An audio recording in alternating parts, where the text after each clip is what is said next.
Good morning, friends, and welcome to our regular Friday morning discussion and groups. Uh, we have a interesting topic for you this morning. Our friend Hannah Moore will, whose presentation is entitled "Storytelling for Restorative Justice." Not something I know too much about, but Hannah, Thank you. when you're ready. Thank you very much, Ray. And yeah, good morning, everyone. It's really lovely to see you all. I really hope my internet is okay. So please wave at me or let me know if it's not holding out in any way. And yeah, thank you for having me. It's really lovely to be part of this group, and I'm excited to see what discussions come out of this morning. I've been wondering about where to take it. And I think in terms of what will happen in the next hour is I'll just share with you some of what I'm working with at the moment and some of what I'm thinking about and some of the questions that I'm carrying in my work. So I work as a traditional storyteller, working with myths and legends and folk and fairy tales. And I tell those stories in all sorts of different contexts, sometimes with children, but actually mostly with adults. And I'm mostly interested in how our traditional stories, with all of the wisdom and metaphor and symbolism that they offer us for exploring our lives and ourselves and this whole complex thing that is being human, how these stories offer us guidance and ideas and wisdom to work with in our lives. And I'm also trained as a restorative justice facilitator, and I volunteer with Restorative Gloucestershire. So I'm at the moment exploring just the very starting point, really, of exploring what connections there are between the realm of traditional story and the work of restorative practice. Because I find as I explore more and more stories that more and more of these ancient tales contain so much of the wisdom that is happening in restorative practice. The restorative practice feels like it's really growing at the moment, and I'm very aware we've got Marion with us, who's much more of an expert than I, so I'll defer to you, Marion, on things. But whilst this practice and process seems like it's growing more and more, so much of the philosophy and sense behind it is mirrored in stories from hundreds and hundreds of years ago. So I'm curious about how stories give us a lens for looking at ourselves, for looking at conflict resolution, for looking at how we humanize each other, for looking at how we come into situations of conflict from a place of wisdom and understanding about ourselves and about others. Before I dive into all of that, a little bit, I guess, about myself. So I was brought up going to nails with Quakers. And then as an adult, I've been a bit in and out with less attendance than I would like, but a continuing growing interest in Quaker work for peace and social witnessing and generally peace building and activism. So I feel really honoured to be here today because I also have a lot to learn Quaker community is doing. And in terms of my experience, besides working as a restorative justice facilitator, I've been doing lots of things recently. So St Ethelburgers, the Centre for Peace and Reconciliation in London, have a Journey of Hope programme, which I was on last year, working with lots of different peace organisations around the UK. I trained at the School of Storytelling a couple of years ago, and my focus during that training was gathering stories that speak to themes of cultivating compassion, how we humanise, how we work for peace and connection rather than divide and conflict. And I've currently got an Arts Council grant to be developing this work as well. So yeah, that's a little bit about where I'm at and what I'm doing. And my main intention today is just to tell you some stories and then see what discussion that all sparks. And hopefully it will bring some questions and some ideas. And I have big questions around how can we take these stories out and use them and make use of what they offer us. As a starting point, I thought I might just share with you some of the poems that have been particularly inspiring me at the moment. So I'm hoping I can do a share screen, or maybe not actually. Is that something that the host is able to allow? Yeah, Patsy, is that possible? Yes, I'm just I'm clicking on share screen. David, what if you make Hannah a co-host, that will work. Oh, okay, we'll do. Hold on. Oops, this will take a second. Sorry, everybody. Heads up about this. Won't be a It's minute. not possible, don't worry at all. You can just read Right. them. No problem. Don't worry. Oops. Is it just me? I'm a bit clumsy. Right, make co-host. Done that. It's nearly there. Okay, I've made you co-host, so that should mean you can share screen. Yep. Great. Yeah, hopefully you've just got a slide up. Yes, with some. So these are just some of the poems that have been really inspiring me recently, and I think also speak to some of the themes of these stories that I'll share. And yeah, why story sharing, why restorative work where we're making space to just really listen to each other, to enable people to share their stories and to be witness to those stories, is important. So there's a couple of, there's one from Rumi that I'm sure you will all know. Just this beautiful poem. Out beyond ideas of wrongdoing and right doing, there is a field. I'll meet you there. When the soul lies down in that grass, the world is too full to talk about. Ideas, language, even the phrase each other doesn't make any sense. And then this poem from Hafiz, which has one particular line I'll draw out later. But this poem, in many parts of this world, water is scarce and precious. People sometimes have to walk a great distance, then carry heavy jugs upon their heads. Because of our wisdom, we will travel far for love. All movement is a sign of thirst. Most speaking really says, I am hungry to know you. Every desire of your body is holy. Every desire of your body is holy. Dear one, why wait until you are dying to discover that divine? The line in that poem of most speaking really says, I am hungry to know you. I love is this idea of, for all of the ways in which we bluster or we get things wrong or we don't say exactly what we mean or we get stuck in our communication. This idea for me that in all of our attempts, we are trying to know and understand each other and to be known and to be understood. And then lastly, there's some from Naira Waheed, who's an African-American poet. A lot of hers are very short and for me often just get straight to the point. So particularly the poem she's got there, unharm someone by telling the truth you could not face when you struck instead of tended. Again, for me, that speaks to just the importance of speaking what lies and what lies right in the heart of us. I'll leave those poems up for a little bit longer. And just to say that in what I'm going to offer and in what I'm interested in at the moment and what I hope we will go on to discuss in this session, there's two things really.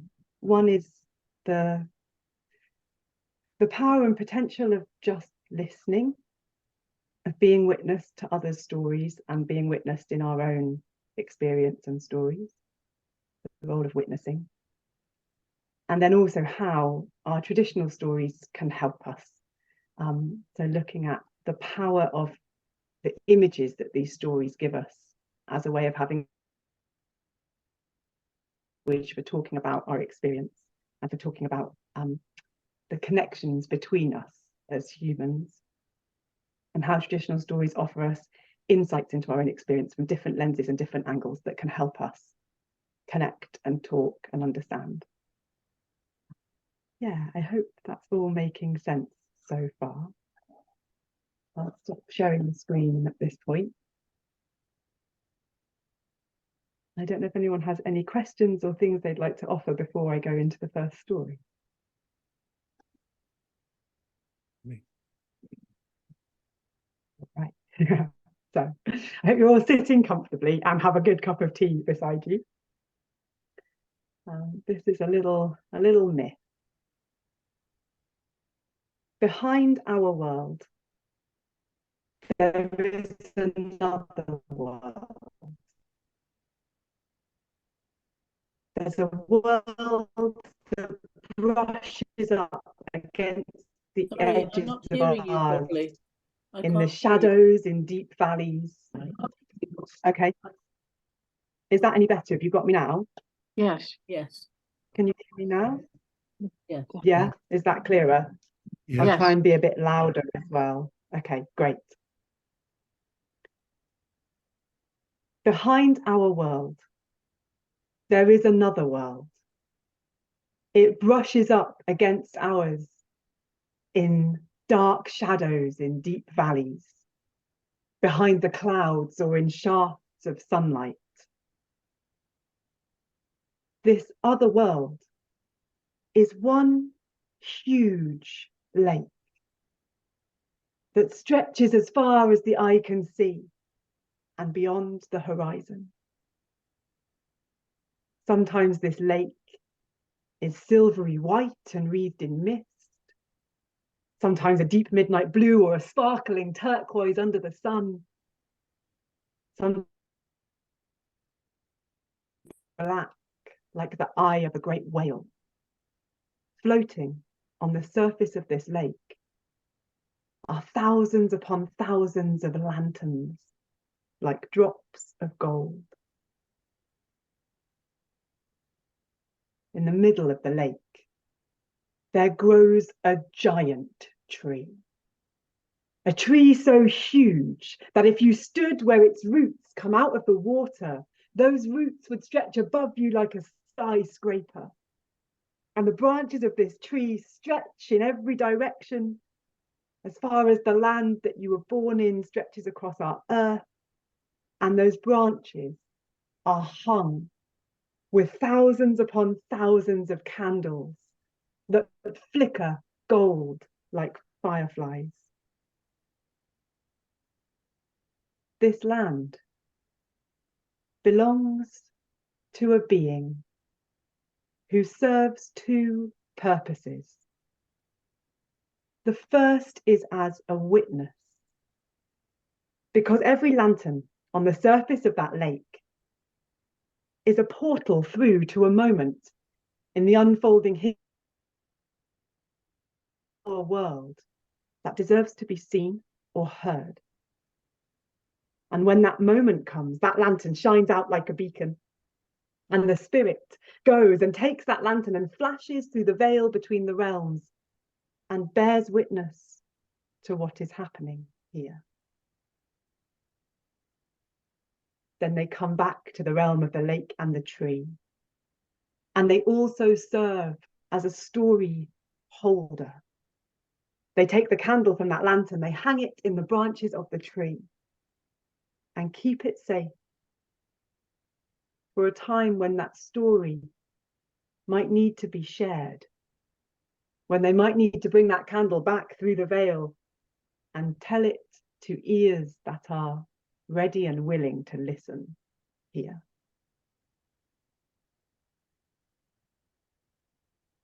The lake and the tree brush up against the edges of our world and keep our stories safe. And my question is, on the branches of the tree, from the world that you have lived in and known, what are the candles that are flickering there?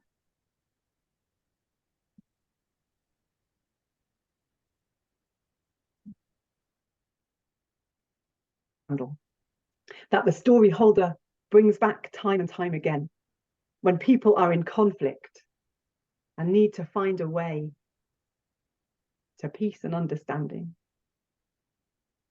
This story is an old story that's been told all over the world. This story tells of a time when there was a great war, a huge war, two armies, vast and terrible, like storms. They threw themselves at each other. They devastated everything. And they fought and they killed and they fought and they died and they fought and they killed. Until both armies had been decimated, the left was enough for one final battlefield. They met, the sun rose, and the last remnants of these armies fought and killed and fought and died on that field. Until the sun set. And as darkness fell across that barren landscape, the remaining soldiers wheeled around to see who was left. And they realized they were two, one from each side. But sun had set, and it was night. They would have to have that final duel and decide the outcome of that whole war in the morning. It was dark and it was cold. And the two soldiers set about gathering whatever fuel they could find. But neither had quite enough to make a fire that would last the night. Avoiding each other's eyes, in a mutual agreement, they pooled the fuel they'd found. And they sat on either side, huddled against the cold, as thin yellow flames licked up towards the sky. And as the night deepened, one soldier stared across that fire. When I kill you in the morning, I can't wait to turn my steps for home. The harvest's coming in, and I'm worried that without my family, without me there, my family will not have enough hands to get the harvest in. I can't wait to kill you in the morning and go home. And the other soldier, looking deep into that fiery warmth, when I kill you in the morning, I can't wait to turn my steps for home. The winter storms are coming. I live on the coast and I'm worried that without me there, my family won't have enough hands on the boats to manage.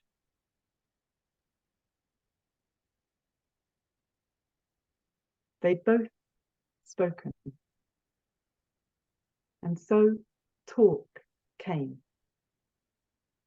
And over that long night, that last night, they found themselves speaking of what they'd seen in the war, what they missed, what they longed for, what they dreamt of returning to, what they wished to never think of again. They talked and they talked and they talked. And suddenly they realized the sun was coming up and it was time. The first rays of sunlight hit that barren place. The two soldiers stood. They put on their armor. They picked up their weapons.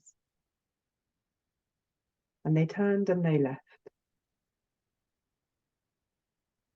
And there is an old saying that an enemy is someone whose story you haven't heard yet.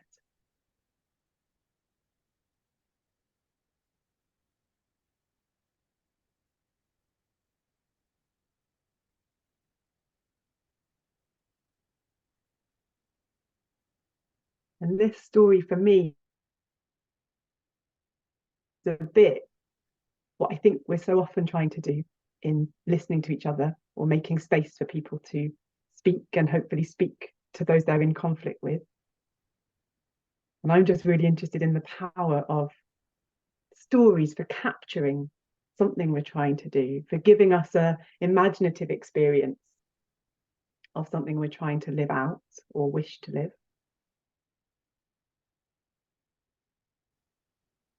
So I'd love to just hear, maybe just with the stories and the images, and then I'd love to hear what it brings to life for any of you.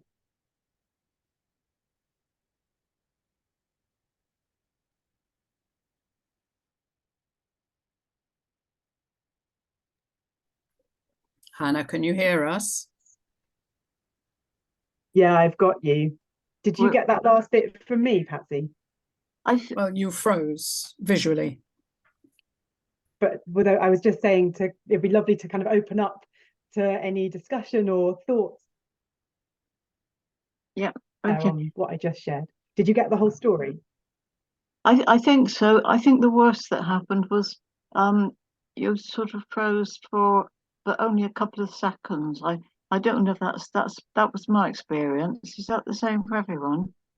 Yeah, so I won't say it, I don't think it was damaged. So I think we heard you okay. It's just we keep getting this freezing. I don't know if anyone knows what causes that or Internet issues. It's the internet, well, yeah. but it can be issues like, at one point it was closeness to microphone, I think, when we had a sound problem. But now we don't have your picture anymore, Hannah. Yeah, I've taken the picture off in the hope that that helps.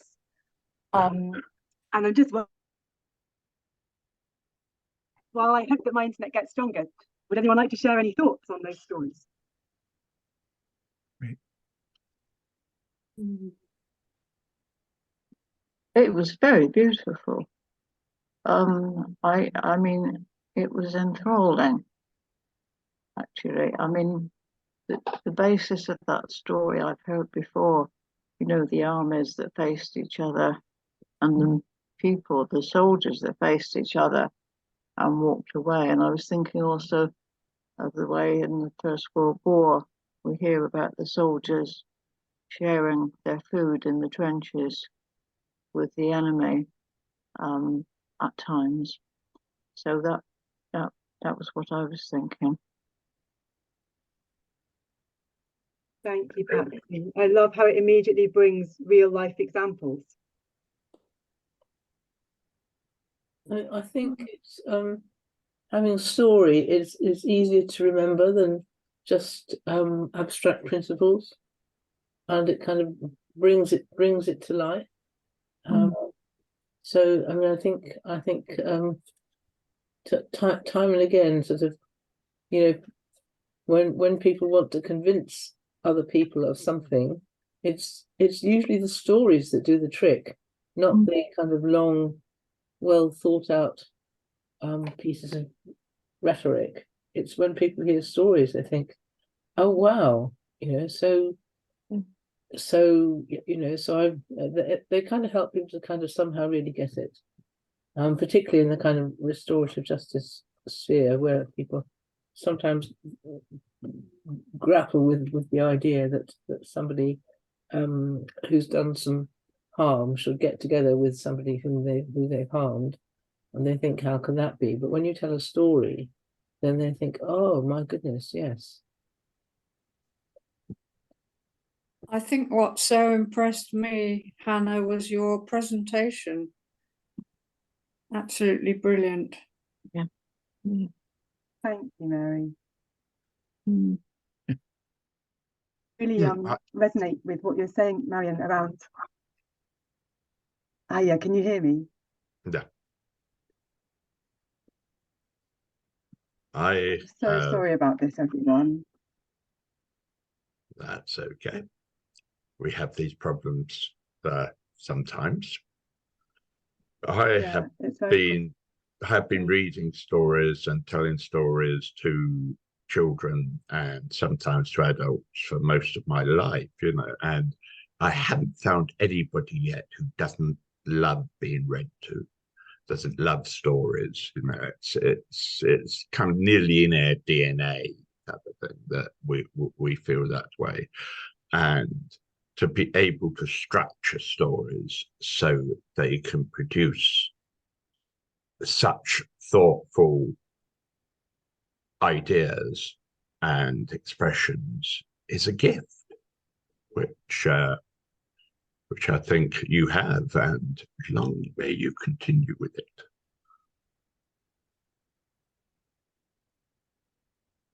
I also like the way you brought physical movement into it. We couldn't see it with we couldn't see it that well, but I was aware that, you know, you were kind of accompanying the words with sort of physical gestures, which I think is really helpful, because the more kind of different parts of ourselves we experience, the more we can remember things.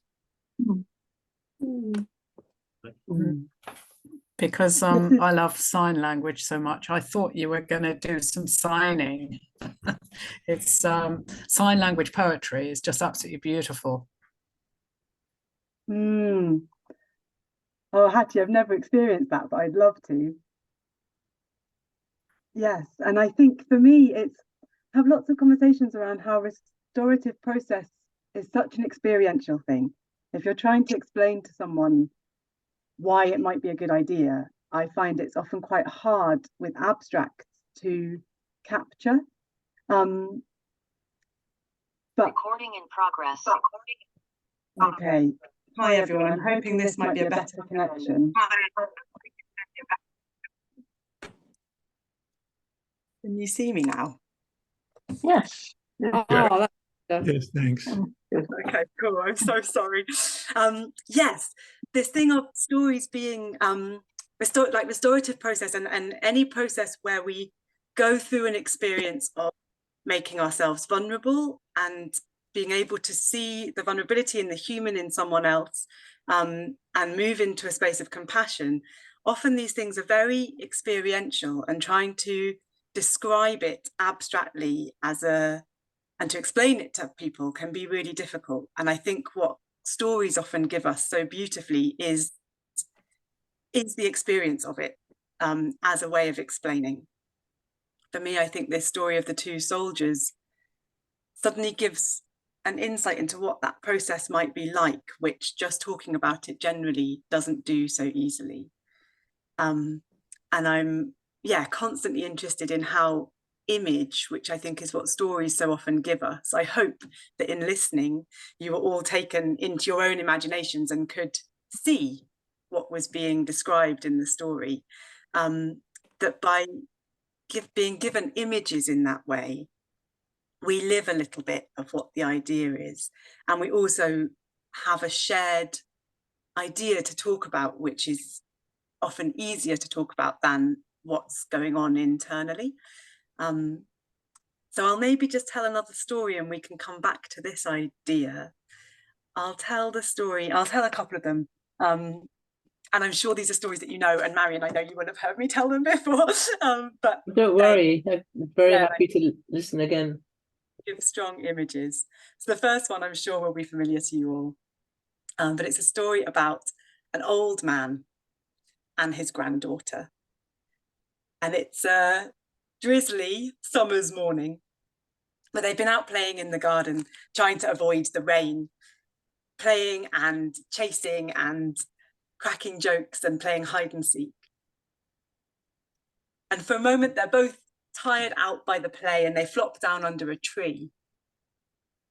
Lost in their own thoughts, the old man can sense that something is bubbling in the little girl. So he sits and waits. And sure enough, she goes from being sprawled to sitting up, looking at him intently. Grandad, I need you to tell me, what kind of person am I going to be when I grow up? And she's looking at him fiercely, and she sees the old man take a deep breath and settle back against the tree as though he's thinking important thoughts. She waits. And sure enough, he then leans forwards and he says, do you know that you've got two wolves inside you? I've got two wolves inside me. Everyone has these wolves. These two wolves that are fighting each other in a fierce fight all the time. Shall I tell you about the wolves inside you? She nods. Well, one wolf has bloodshot eyes, cruel claws, vicious teeth. It's a wolf that's filled up with anger and resentment and intolerance and bitterness, hate. But the other wolf has got sparkling eyes, thick, soft fur, sweet breath, and a nose that loves to nuzzle. And this wolf is full of love and joy and compassion, friendship, generosity, light. You've got both these wolves inside you, and they are fighting each other fiercely. The little girl drinks this in. And then a second burning question, Grandad, then tell me which one is going to win? And then he laughed and he squeezed her hands. Whichever one you feed. But also remember, you can't starve one wolf to death. You've got both inside you all your life. And so does everyone else.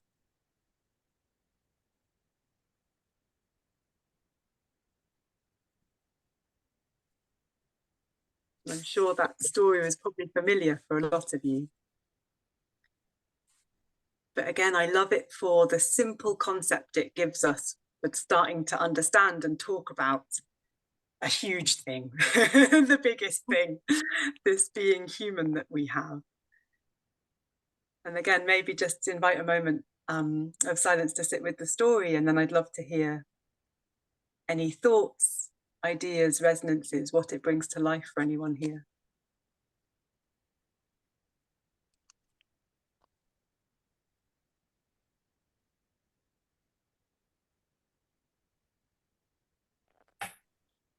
For me, if I want to decrease some negative thoughts in my head, I talk about melting it, not getting rid of it. But I can see that my melting is meant to have a completion and to go away completely. Whereas your story is, you still got it in you. Still got it there.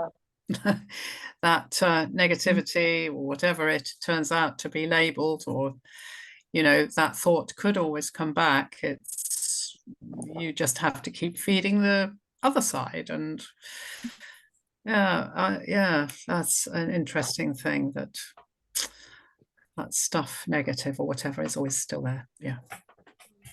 How is that, Andy? How does it feel, that idea?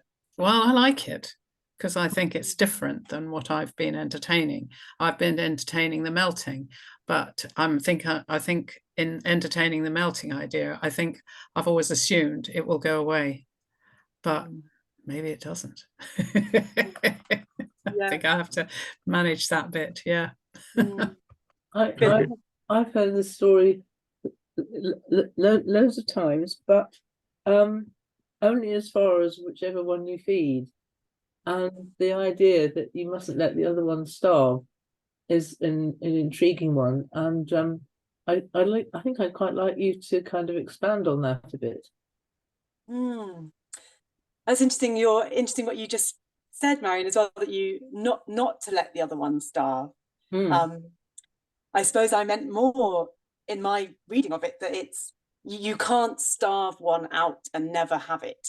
Yes. You can't become someone who is only purely good or only purely evil. Then there's the simplifications. I think there's an interesting question in even what is a useful label for those two wolves, because good and bad also feels oversimplistic. I think it often, when I tell it, also opens up questions for people around what is the right way of being with that negative wolf. We can't, accepting that we can't become these angelic saints, so that seems quite unlikely for most of us. So that part is there. Are there times when that part actually really serves a purpose for us? Or is that the wrong way of interpreting it? What and how are we seeing that wolf in other people as well? And are we seeing people only as one wolf or the other, which is unrealistic for them too? it just opens up more questions for me, really. But Marion, how about for you? What thoughts come when you hear it again or hear that second part? Well, I think it's just very interesting, because it sort of enlarges the whole sort of story, and you could take it in lots of different places, a bit like we are now. I think the kind of basic idea that you know, you can have some control over which one wins, but you don't have total control. And if you mustn't let the other ones starve, then it must have a purpose. So no, it's just something that, you know, I will carry on thinking about. I think there's a couple of things for me in it. I think there's the invitation towards self-compassion in recognizing we have the negative wolf inside us and can't necessarily starve it out and just be free of it. No matter how much we try, there'll be times when we are acting from a place we might not want to act from. And then I guess again with the kind of restorative intention, the desire to be able to repair harm, even when great harm has happened, how the story invites re-engagement with the fact that there is a good wolf or a loving wolf in each person, and can we keep showing up to try and see that rather than just seeing the negative. And interesting conversations recently, I think it was with Sandra Barefoot from the Forgiveness Project, who does a lot of work in prisons. We were talking about how once you're in prison, you're like, it's so easy for the world to see you as only the worst of yourself. And yeah, how that gets in the way in so many ways. What else does it bring to anyone? When I first started in the work I was doing, you know, with children, I had this naive view that I didn't have a temper. Oh yes, I was nice. I was a nice person, you know, coming from the hippie community and all this lot, you know. And these children showed me in a very quick term that I did, and it kind of boiled up and out with, you know, kind of, and there it was. And I thought, oh, what do I do with that? And I learned later that, you know, I can use it for, it's going to be there all the time, you know, as you said just before, you know, none of us are saints, none of us are nice, gentle, kind people all the time. We have that other side, which is with us, and we have to have it occasionally to stop us being overwhelmed by other people. And I don't know if I got that, if I explained that right, but do you understand what I mean there? Yeah, I feel like what I'm hearing, Ray, is that sense of actually where are the edges of me, almost kind of, if that we can get lost in an openness or an attempt to be completely understanding, or to just always forgive and accept, that actually there are times when, for our own sakes, we need to know what our edges are. Does that feel like that? Yeah. Thank you. What else is anyone else thinking? I was watching a program on the behavior of prisoners in the prisons, and I just was thinking, how on earth do you gain their attention and cooperation? Do you storytell in prisons? No, I don't. I am hoping to. there's someone who works in a women's prison near me who's keen for me to go in, but at the moment it's too difficult to get through all of the shutdown and rigmarole that's in there. And I have this big question, because in terms of actually like working with restorative justice, I'm doing it voluntarily. I'm doing quite little because of what I can fit around work. I want to do more, but I also just have this question around the challenges in it of how you, like, yeah, as a facilitator, how you get people to a place where they feel safe to open up, where they actually feel ready in any way to listen to the other person. You know, always there are these big questions and a lot of challenges with each different case that you might work on. I have this question around how can stories help in this context? Is it appropriate? Is it useful for us? I find that these stories tend to prompt a lot of kind of reflection and discussion in most contexts that I share them in. And I think they feel like quite, there's something quite nice about the like non-judgmental way that they invite reflection. I think in my experience anyway, it's quite hard to hear a story like The Two Wolves and not go into, oh, where am I like that? Or where have I seen that going on with people that I know? Yeah, and therefore, is there a place for these within any kind of conflict resolution process? And I'd be interested to know if anyone on this call has experience of that specifically or thoughts on it. Thank you.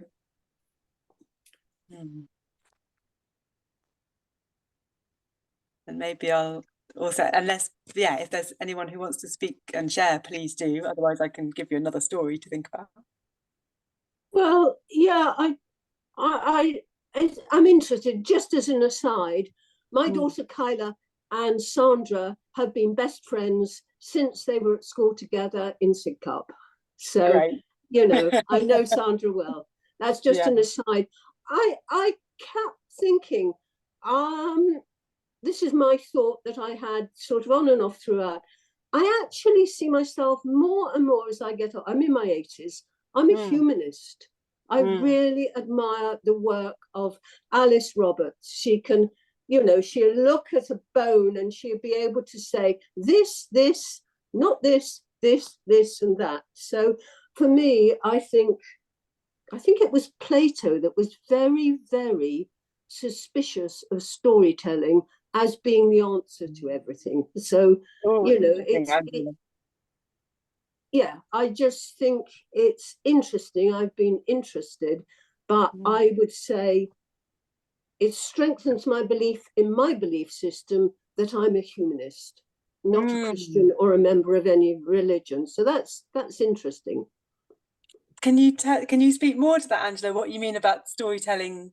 Like, yeah. No, not really. I mean, I'm a teacher. I've been a teacher. You know, I have worked as an infant teacher. I have understood all the theories about, you know, traditional storytelling and da. It's not really relevant. No, I don't want to. Thank you. No worries. Okay, great. Thank you. Yeah. Ray, you're almost speaking. You're muted. David, you wanted to say something? Oh yeah. Okay. Yeah. Two things. One is that in conflict resolution, when you mentioned conflict resolution, what came to mind was how we pierce through the layers that we, you know, the masks that we wear, and become authentic with each other. And I think resonating slightly with what Angela says, putting a story may sometimes come in the way of being my authentic self. Sort of like you wheel a story out to try and get a message rather than being completely open with someone. And of course, I'm moved by the stories that I hear, and by those poems. But I've got another one, which is around authority figures. And people who speak with authority and are then at some time found to, as it were, have feet of clay. And because somebody might have been, I have friends who've been in various, meditation movements where the guru, well, we all know all kinds of stories of people across faith communities and gurus where where misdeeds discredit the teacher and the teaching at times. And it's like, how do people, do you have a story or a reflection about how people deal with seeing, as it were, seeing both the bad wolf and the good wolf at the same time, and not throwing out the baby with the bathwater, finding the value in the goodness and being able to live with the humanity in the weakness? Yes. Nice, David. What I find myself wanting to come back with is an invitation to return at some point and tell some longer stories. So to tell some of the wonder tales, the fairy tales, which for me, I love because the layers they work on are kind of a bit endless, and whatever is going on, we can find different connections or different meanings, different metaphors, even from the same moment in the story. I think they invite the complexity of things in a way in which some of the shorter stories sometimes feel like they're just giving you one point, and you either swallow it or you don't swallow it. It either resonates or it doesn't. That's what I immediately feel. But I'd be interested to hear what anyone else is thinking, or if even just in speaking, David, you find yourself thinking about something more specific?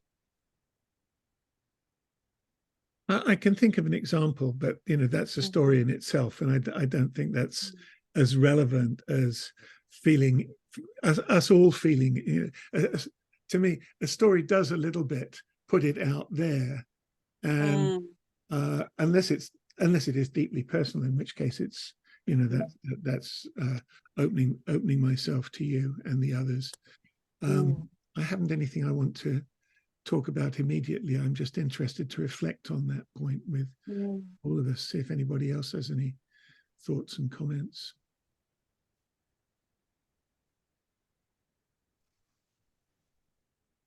I mean, to make it personal, I have ideas I'm working on in the community that I want to get out there, and yet it's like imposter syndrome, right? A feeling of my own flawed nature at the same time, and thinking, who am I to be suggesting this, or why would I even want people to listen to me when I know that I'm flawed? Oh, Patsy, you popped up for me. Did you have something you were going to say in response to that?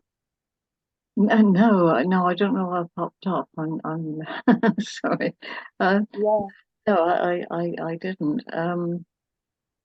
I just did find the pictures that I saw in my mind as you were talking.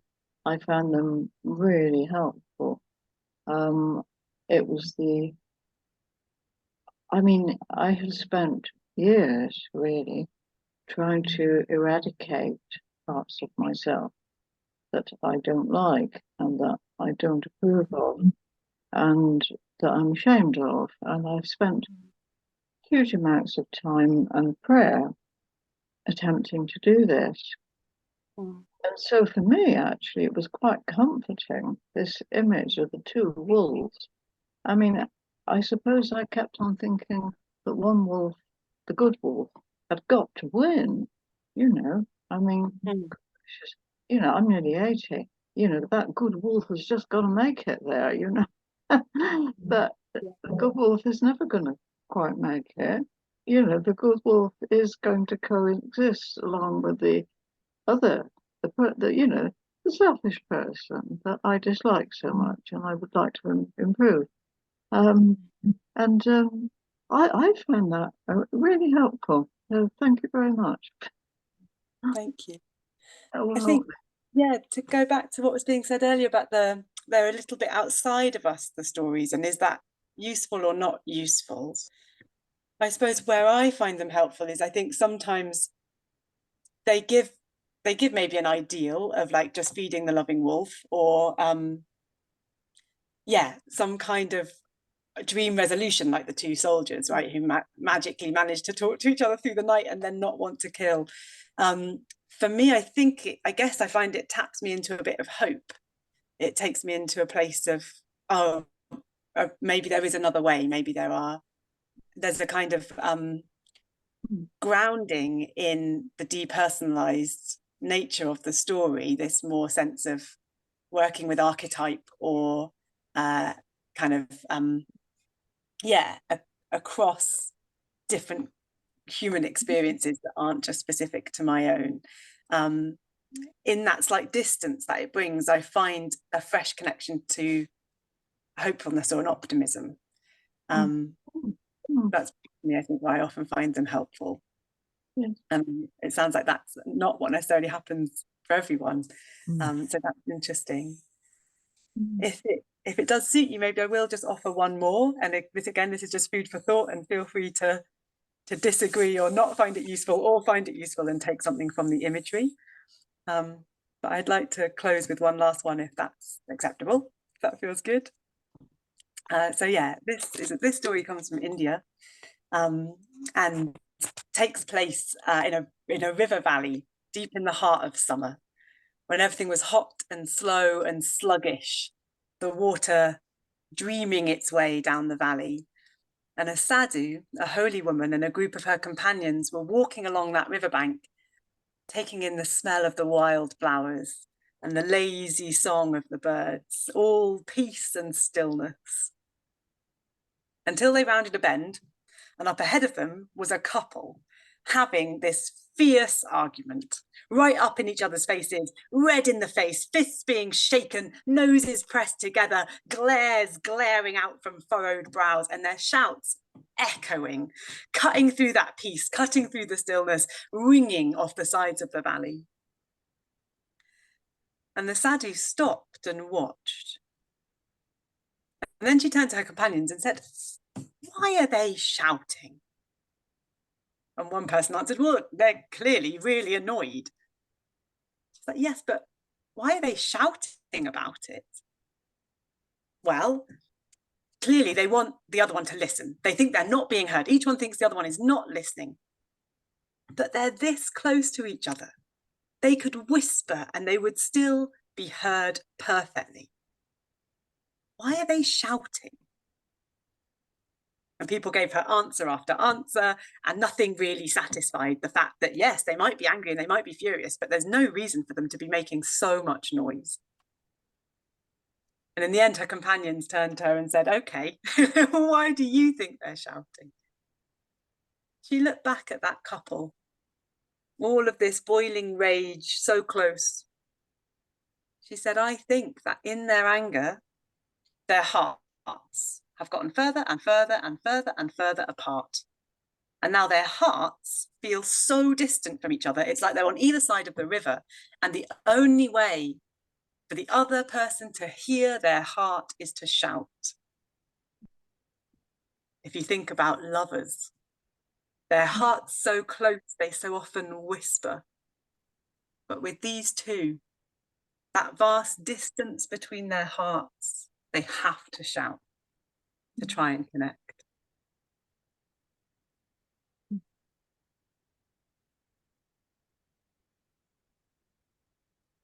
And again, for me, there's use in that, just in having that reminder of a different way to think about things. It takes me into a kind of that, making more present the question when someone's being angry or aggressive, of what is beneath that. I suppose another reason I find the stories useful is, with the strong visual they offer, having that to bring to mind when I'm in situations or working with people who are in situations where it feels like what's needed is to unlock what's underneath, rather than getting swept up in what's being presented or coming out. And again, in the last 5 minutes, would love to hear any thoughts on that, anything that is immediately sparked by hearing that story.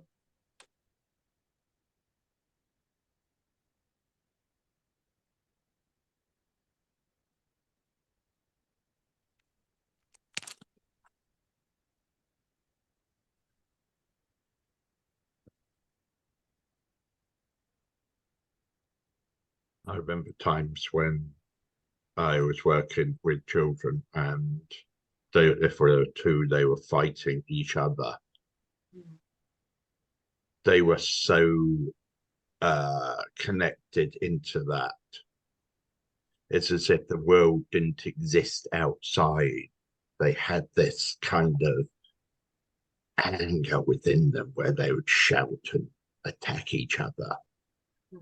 And it was being able to get through from that and be the third person who would come in and kind of gently try to do something like this. But it took a lot of time because the shouting, as you say, it had become as if they were each was trying to dominate the other.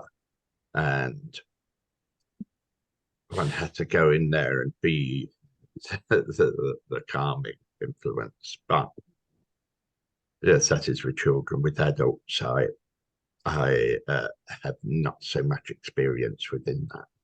Would you say that was a different thing? Thanks.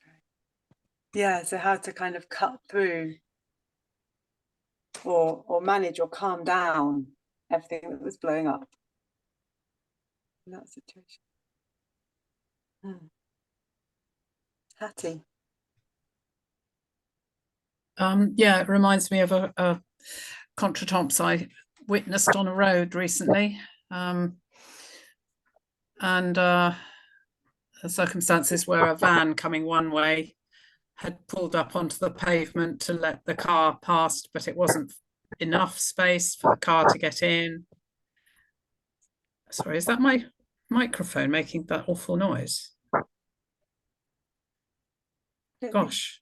You're hearing a little bit of feedback. Yeah. Probably more at your end than us. Yeah. Anyway, and they were raising their voice. Well, this van driver was raising his voice, and eventually, well, I was walking past and I'd witnessed it from the beginning because this driver had been kind enough to wait for me already, and I'd got out of my car and was walking past the van, and then the van driver started. I said, "Excuse me, this is horrible language. You don't need to use this language." It was racist, and he said, "Well, he's a coon, blah blah blah blah," and I said, "Listen, that's horrible." And he said, "You're not my mum." And I said, "I know, I'm a concerned member of the public, and it is awful. You don't need to use that kind of language." And that's as far as I could get reacting at that moment. Yeah, but it's difficult to know how to speak when you can see something going very horribly. And then I just admire you speaking, Hattie. Not easy. I can't bear it. I can't stand by. Hannah, on a different tack altogether. Yeah. I find it very vexatious when people are conversing with me and they turn the conversation into stories which are so repetitive and boring. Interesting. Yes. Go on then, say something. Is that how today has felt, Mary? I'm sorry? And so is that like, does it feel like that's what happened in today's session, was a repetition of things? God, No, but you probably know people who are very friendly indeed, but incredibly boring. Yeah. Have you ever gotten to any sense of why they're being so boring? I think it's self-important. Mm. Yeah, I'm curious by this. Again, the line from her Fizz of like, most speaking really says, I'm hungry to know you. I often wonder if there's a flip side to that, which is most speaking really says, I'm hungry to be known. Yes. As well. Yeah. And what, yeah, so in the story, right, what's coming out is a load of anger and like people, these two people are shouting. But I think equally, there's so many different behaviors that can mask something else. I guess I've always got these like two questions on my mind now of what do you do in those situations? Do you listen? And how often do you get a sense of what's underneath that boringness? Yes, I do. I sort of suddenly butt in at all. I hear it out, but thinking to myself, well, I do what the next sentence is. Yeah. Yeah. Has anyone else got any good tactics for those scenarios? Well, besides smiling and nodding. Something comes to mind, and that is I've been involved in all kinds of business trainings and things like that. And one I really liked was called appreciative inquiry.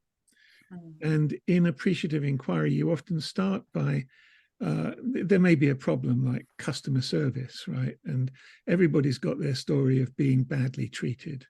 But you invite people to have conversations about their best experience of customer service, right? Yeah. When they felt delighted. So, and it's not about just accentuating the positive.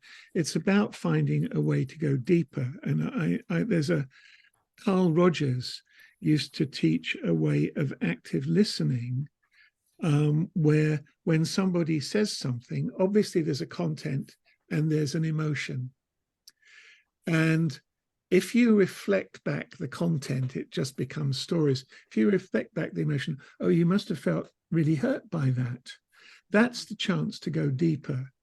And I've seen conversations go from surface level anger very quickly to real connection by, you know, it's hardest when you're the perpetrator. But I remember showing up at work. I was late for work with my carpenter buddy, and he sort of stood there, with his arm, aggressively, and was saying, you're late. And I just said, you're upset because I'm late and it's not respecting our work together. And he just sort of kind of grinned immediately and said, yeah, so let's get on with it. You can disarm someone by reflecting back the feeling. And I think something I have started doing recently also is more for that, getting beneath the surface and getting into the heart of things a bit more. Often asking people to tell me what it's like in an image. So yeah, if you're feeling upset, what does that upsetness feel like? If you're upset that I'm late, or if you're annoyed because the internet's being rubbish, or whatever it is. That's the thing I think story has given me quite a lot, is a keenness to work with the images, and to use that as a way in conversation with people to better understand what's going on. I've got some friends who are a couple. One is Dutch and one is Italian. Their shared language is English, and there's times when they're so frustrated that they can't really communicate what they're feeling in their mother tongues. So they've started using image a lot when they're talking to each other, of like, rather than trying to find the abstract English explanation, I'm going to tell you that what this is like is being out at sea without a paddle, or this feels like flying off the top of a hill on wings of gold, whatever it is. Ways of going into the heart of an experience through that kind of universal picture language. I'm really interested at the moment in just exploring that more widely. think sometimes there are it's the assumptions behind things. That you know, people assume things that aren't necessarily true, and sometimes when you kind of put a different kind of frame on it, people see another side of things. Just trying to think of it. The commonest thing in neighbour mediation is that people think that other people, whatever behaviour it is, they think they're doing it on purpose to wind them up. And often both sides think exactly the same. And if you can get people to talk, you often find that there's all sorts of other things going on, and it's not on purpose at all. It's due to this circumstance or that circumstance. And if you can just remove that layer of, you know, this is happening because you're trying to wind me up, and you're deliberately trying to do me harm. If you can remove that, then you're really on the way to getting something sorted out. Something possibly Mary might agree with, but I don't know, so I shall put it out here, is that with a lot of people, passion and depression are things that had colours. When they're angry, it's kind of nearly vermilion red type of thing, you know, and a lot of depression comes with the darker colours. Am I? Would I agree? Would you agree with that at all, Marion, or am I just being superficial? I'd say yes and no. Thank you. Well, can I carry on a bit about this? What are you thinking and assuming? And you know, people assume that the authorities are against them and that they've set this up and they've done it to me. And I need some kind of questions where I can, you know, help that person try to see for themselves that the authorities haven't done this to him. It's turned out like that for various reasons. But this lumping blame on the authorities and them, I need to find some kind of sentences to disentangle that and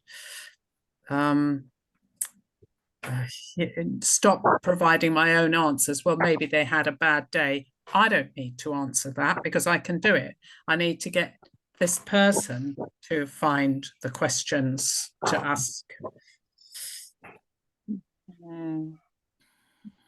Yeah, Hattie, what you're saying makes me think about you know, the drama triangle, the three relationships we often find ourselves in of victim, perpetrator, and rescuer, and then how the flip side of that is the rescuer is the positive flip is being the coach, the victim is being the creator, and the perpetrator is being the challenger.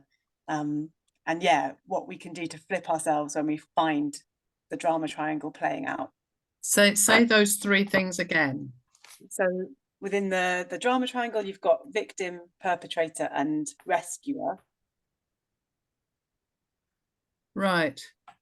And then the ideal, I guess, or like the aim behind the theory is if you notice you're in this triangle of relationships, to flip it into the positive, where the rescuer becomes the coach, becomes like more of a coach dynamic. The victim becomes the creator, and the perpetrator is challenger. And this is oversimplified, of course, because it's not necessarily three separate people. All of this stuff mixes around. But yeah, to go from rescuing and feeling done to as the victim to enabling the victim to become empowered and taking control from there, I guess, is maybe speaks to what you were just saying. I must go back to that again, because though I've understood superficially and said, yes, I see, I haven't taken the next step of saying, okay, so what do I do about it? Since I can see the triangle, what do I do about it? Yeah. Mm. Thank you. And I don't know, I wasn't, I realised perhaps I wasn't sure how long we were supposed to run for, if it was just till 12 today, and we've overrun, if that's the case. My apologies. Yeah. We run for as long as we think we need to, and as long as people are can accept to be here. You know, it's kind of a little open-ended like that. You know, we couldn't, obviously we wouldn't want to be here till 1 o'clock or 1:30 or something like that. But we have a leeway. Yeah. Lovely, Ray. Thank you. Yeah, I'm very surprised everything it's opened up. It's great. Thank you, Hattie. Yeah, I guess that was my intention, really, was just to offer some things and hope that it's some useful or interesting food for thought, which is certainly what I find these stories to be. And You muted yourself, David. Did you want to say something? Yes, I did. There was a lawnmower making a noise outside. That point, Ray giving a little bit of permission to say a little bit more. Thank you. And I was thinking of stories that I heard from William Ury, who wrote a book called Getting to Yes, and has been involved in ending wars, in real deep conflict resolution. And, you know, I think he's associated with the Harvard Peace Project.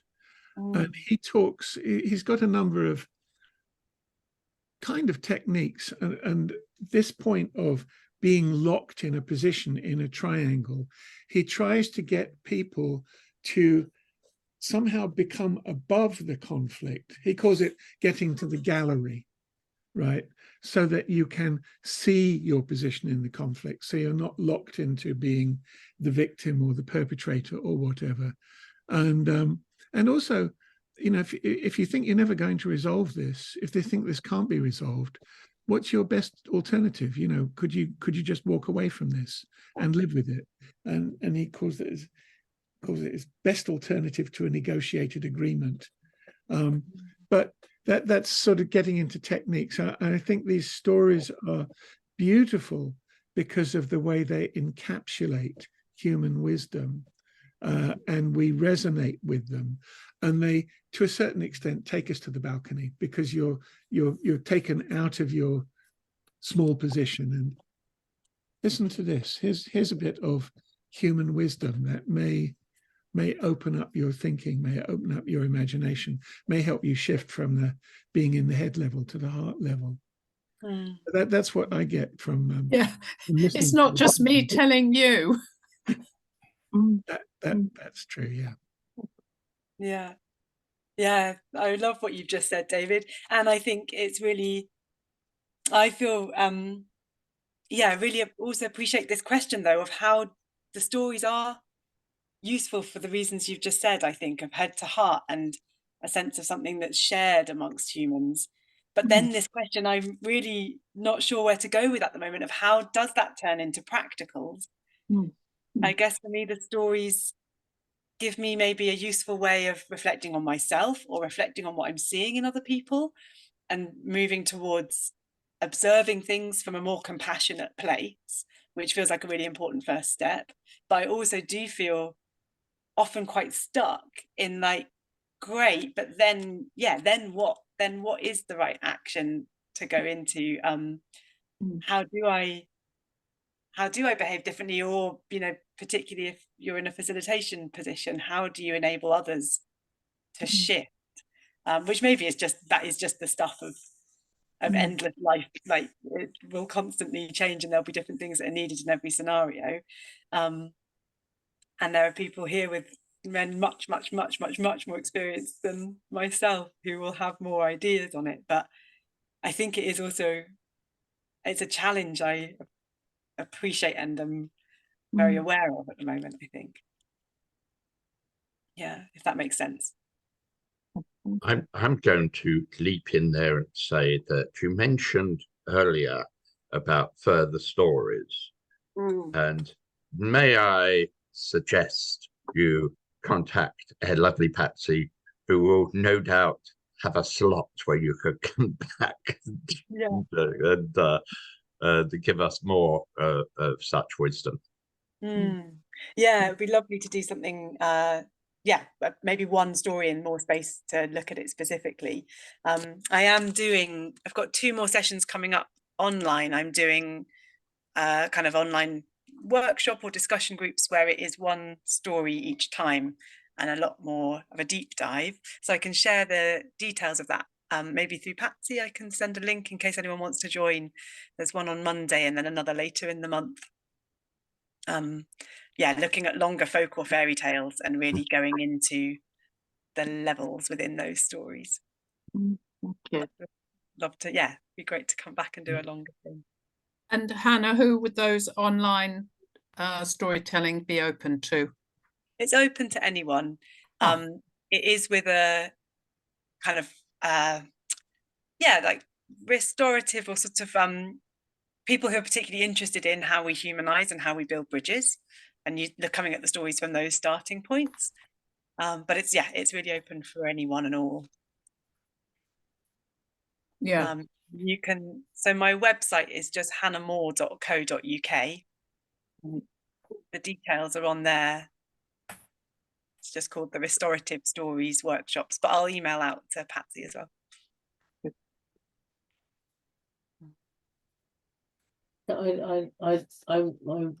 I will need to go, so I don't mind if other people carry on, but I've got some things I've got to do. So no, just want to say thank you very much indeed. It's been great. Thank you. Thanks very much. I think we've come to that moment where we all are going to go off and do other things on this Friday. So once again, thank you, Hannah, very much for your presentation, and we all thoroughly enjoyed it. Oh, thank you. I hope so. It was lovely to see you all. And thank you for all of your thoughts and reflections. Bye. Bye. I'm going to try and talk about Japan next week, okay? See what I can get ready. That should be great. Look forward it's such a lovely journey. Yeah. Yes, lovely. Okay. Good, Hattie. Thank Look forward to that. Bye-bye. Thank you, Hannah. Thank you. Thank you.